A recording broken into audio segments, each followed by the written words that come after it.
I never thought my life would take such a bizarre, terrifying, and ultimately ridiculous turn. The day had started like any other, uneventful, just a regular Tuesday filled with the monotony of everyday life. Little did I know, that night would be etched into my memory forever, not for the reasons one might hope for, but for the sheer absurdity of what was to come. My relationship with Alex had always been a bit of a roller coaster. From the outside, we probably looked like a fun, adventurous couple, always doing spontaneous things. But underneath the surface, there was always an undercurrent of tension, a clash between his desire for grand gestures and my preference for a quieter, more intimate kind of love.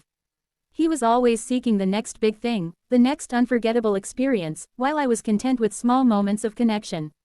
We had fought about it before, but nothing could have prepared me for what he had planned next. It started as a regular evening. I had just returned home from work, tired but eager to unwind with my usual run through the neighborhood. The air was crisp, and as my feet hit the pavement, I felt that familiar sense of release, the worries of the day melting away with each stride. The streets were relatively quiet, as they often were around this time. I passed by the same houses, the same parked cars, the same corners I'd run by countless times. But tonight, something was different. There was a car that seemed to be following me, a black SUV that had been trailing me for a while. At first, I shrugged it off. People drive through the neighborhood all the time, right? But as I continued running, the SUV seemed to slow down whenever I did, maintaining a careful distance. My heart rate picked up, and not just from the running. Something didn't feel right. I fumbled with my phone, trying to send a quick text to my sister, but before I could finish typing, the SUV sped up and pulled over right next to me. Before I could react, two masked men jumped out of the car, grabbed me, and dragged me into the backseat. Panic surged through me as I screamed and struggled, but they were too strong. They bound my hands with rough ropes and gagged me, shoving a bag over my head. I could barely breathe, my heart racing as terror gripped every fiber of my being. Was this really happening? Was I being kidnapped? I had read about these kinds of things in the news, heard horror stories from others, but I never thought I'd be the one living it. My mind spiraled through every worst-case scenario: abduction, ransom, murder. I felt completely helpless. The car sped off, and I was thrown against the seat with every turn, my body jostling as I desperately tried to figure out what was going on.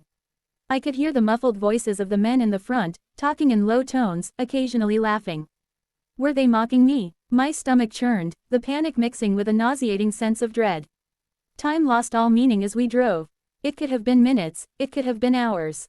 All I knew was that I had to find a way out, but my mind was too clouded by fear to think straight. Eventually, the car came to a stop.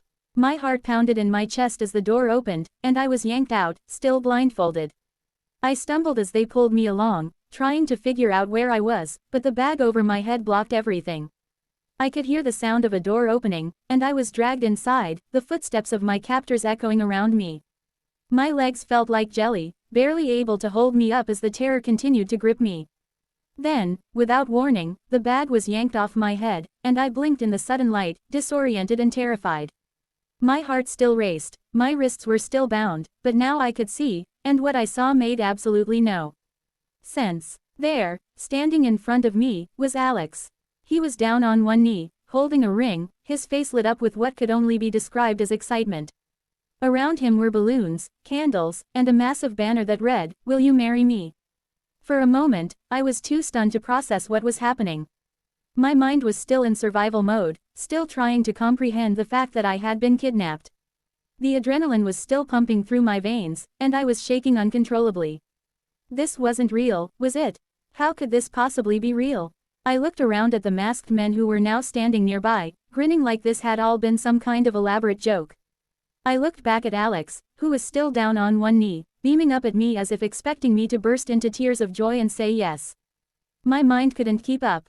I had gone from sheer terror to absolute confusion in a matter of seconds.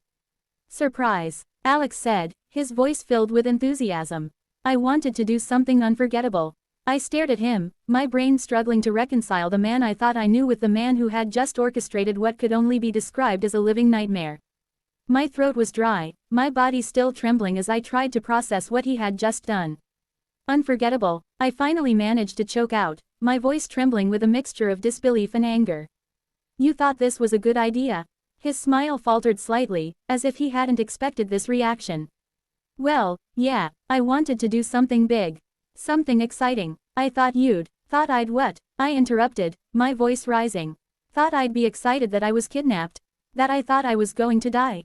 The room fell silent. The masked men shifted awkwardly, clearly unsure of what to do. Alex's smile faded completely as he realized that something had gone terribly wrong. Babe, it was just a prank, he said, his tone suddenly defensive. I wanted to surprise you, do something unique. I didn't mean to scare you. Scare me. My voice was shaking now, both from anger and the remnants of fear. I thought I was being kidnapped. I thought I was going to be killed, Alex. Tears began to well up in my eyes as the enormity of what had just happened hit me all at once. I had been terrified, truly terrified, and it had all been for this. For some twisted version of a proposal. I looked down at my wrists, still bound, the ropes digging into my skin, and felt a fresh wave of nausea wash over me. I can't believe you thought this was okay, I whispered, more to myself than to him. I can't believe you'd do this to me. Alex stood up, clearly panicking now as he tried to reach out for me.